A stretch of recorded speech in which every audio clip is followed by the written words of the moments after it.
Hoy leemos el Evangelio según San Marcos, capítulo 16, versículos del 15 al 18. En aquel tiempo se apareció Jesús a los 11 y les dijo: vayan por todo el mundo y prediquen el Evangelio a toda criatura. El que crea y se bautice se salvará, el que se resista a creer será condenado. Estos son los milagros que acompañarán a los que ya han creído. Arrojarán demonios en mi nombre, hablarán lenguas nuevas, cogerán serpientes en sus manos y si beben un veneno mortal no les hará daño. Impondrán las manos a los enfermos y estos quedarán sanos. San Marcos nos presenta lo que ha sucedido después de que Jesús había muerto crucificado y había sido depuesto en el interior de una tumba cavada en la roca. Al amanecer, las mujeres habían ido a buscar a Jesús para visitar la tumba como era costumbre. El sentido de ir allí con frecuencia durante varios días a llorar era una costumbre propia de los judíos, pero se encontraron con que la tumba estaba vacía y un joven les enseñó que estaba dentro y mandó que le avisaran a sus discípulos y a Pedro que Jesús había resucitado. Ahora nos encontramos a los discípulos en Galilea, en un monte donde Jesús resucitado se ha aparecido a los 11. Jesús les habla y los instruye. Estos 11 describen, relatan en una palabra que no están completos los 12 que había elegido Jesús.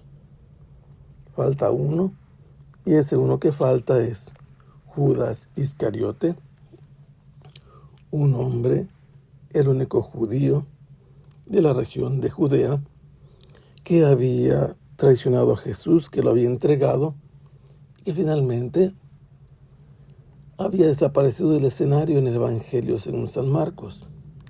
San Mateo y el libro de los Hechos de los Apóstoles nos relatan que se ha suicidado. Cuando Jesús se hace presente con su cuerpo, caminando, ellos lo ven, lo reconocen, Él les ordena ir por todo el mundo. Ya antes los había llamado para que estuvieran con Él. Los había escogido entre una muchedumbre muy numerosa, un número reducido, solamente 12, correspondiendo al número de los 12 patriarcas sobre los que fue fundada toda la población y la nación israelita. Y ellos son ahora el nuevo Israel que Jesús ha establecido. Son solamente 11 y a ellos Jesús les dio poder cuando Él dispuso para enviarlos a anunciar el Evangelio a las ovejas perdidas de la casa de Israel, lo dice San Mateo, pero Él los había mandado también a anunciar el reino. Y ahora los destinatarios no son solamente los de Israel.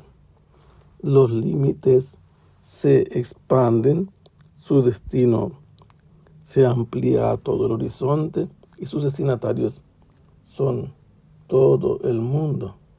En realidad es toda la creación. De la creación no son solamente los seres humanos, porque lo hemos comprobado. Según la enseñanza y la práctica de la Iglesia, ha habido santos que predicando el Evangelio a los seres inferiores, los han conquistado, los han domesticado, como sucedió con el lobo de Gubbio, por Francisco de Asís. Por eso este Evangelio se anuncia ya no solo a Israel, ahora va a tener como destinatarios a toda la creación. Y el contenido es el Evangelio, la buena nueva. Primero había dicho al principio Juan y después Jesús que el reino de los cielos se había acercado definitivamente, que ya no había que esperar más. Ahora la buena noticia es más importante todavía, porque Jesús ha vencido a la muerte y está vivo. Los discípulos lo han visto y ahora tienen que anunciar todo esto. Aquellos que escuchen la predicación y crean, confíen en este anuncio como señal de que han creído en él, se deben bautizar. Bautizarse significa bañarse, lavarse, incluso hundirse en el agua, pero es el agua bautismal, como un signo de respuesta al anuncio del Evangelio en el que han creído. Todo aquel que reciba este bautizo se salvará, obtendrá la salvación desde ahora para el futuro, en el sentido de que es la salvación final. Pero si alguien no cree, no confía en esta buena noticia, se opone o se resiste a creer, como consecuencia, las cosas no serán indiferentes para él. Esta persona será condenada, perderá la salvación.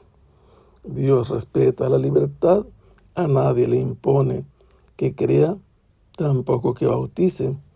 Los deja libres para decidir qué prefieren, la salvación o la condenación, y cada uno toma su determinación delante de este anuncio.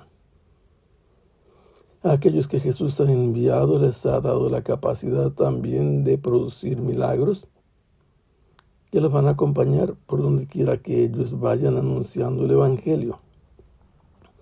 Esto no es cuestión de la fe que ellos tengan, es un poder que Jesús les ha conferido.